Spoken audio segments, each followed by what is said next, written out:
I'm Dr. Trevor Treadway. I'm one of the SLU Care Physician Group emergency room physicians here at SSM Health Cardinal Glennon Children's Hospital. I'm in one of the playrooms here in the hospital, and I'd like to talk to you today just about injury prevention and some of the things you can do to keep your kids safe during activities.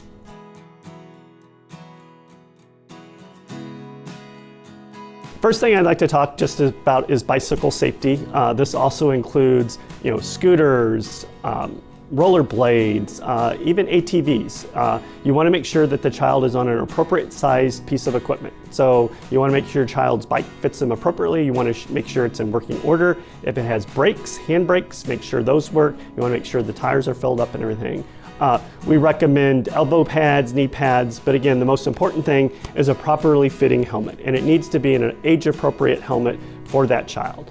So this is my friend Lori, and she's going to be here to help me demonstrate how to properly fit a helmet. So first thing is it wants to fit, nice and snug on the head. Again, you want to make sure either one or two fingers on the forehead here. When it comes to the attachment on the side, we'll go ahead and spin to the side here. You can see that you want the V of the straps to be just below the ear. And then once we strap it in the center here, you want to make sure you at least have one or two fingers that can fit underneath there for it to fit. And then also in the back, most helmets now will come with a way to adjust it in the back. So you want it to fit snug, and so you can adjust this where it fits tight. We'll have Lori spin back around here. The other thing, if the helmet comes with a visor, one thing we recommend is that the kids should be able to look up and see the end of the visor. If they're able to see the end of the visor, then it's probably a properly fitting helmet. The big thing of all is to make sure that it is secure so it doesn't slide back and forth when they move their head around and everything.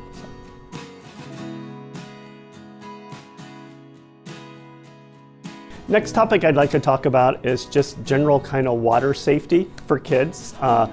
Drowning is a big thing that we will see, unfortunately, in the ER. And so there's steps that you can do to take care of and make sure kids are safe.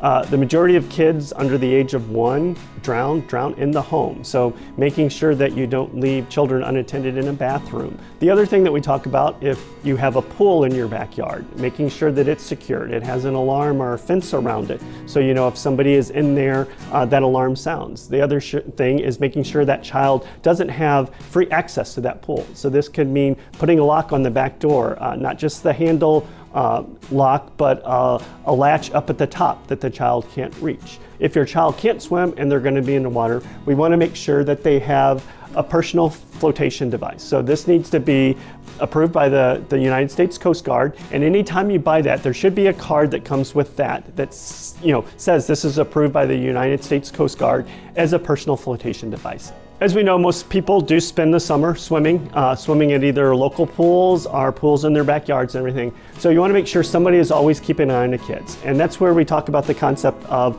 a water watcher. So this is an adult who is only responsibility there is to keep an eye on the kids. 10, 15 minutes at the most, that's the attention span, so we want to make sure that that's their only responsibility. They shouldn't be on their cell phone. They shouldn't be mingling with other people. They should be watching the kids. And the unfortunate thing with childhood drowning is it's a silent event. So most kids don't scream or struggle. A lot of times they just go under and people don't know. So that's why it's very important to have someone watching the kids at all the times. Along with watching, if a child does happen to go under and is pulled from the water and is drowning, we know that it's very important to know CPR. CPR saves lives, not only in drowning, but in all situations. So if a child is a victim of a drowning and is pulled from the pool, starting CPR immediately is very important because that can improve the outcomes of the child in a drowning event.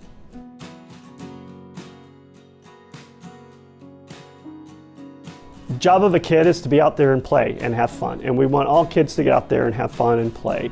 It helps with their mental wellness, it helps with their physical activity, so we want them. But there's ways to make sure kids are playing safe. So if they have playground equipment in their own backyard, making sure that it's in safe working order, that there's no sharp edges on it, everything is tightened and fastened together. Same thing if you go to a community park, making sure that the equipment is age appropriate for your child. And again, this is where when they're out there make sure they're wearing appropriate sunscreen if they're out playing at the park, making sure they're staying well hydrated and just protecting the kids. So we all want kids to enjoy their time outside and play and have fun. We just want to make sure that they do it safe and we can kind of protect them from injuries.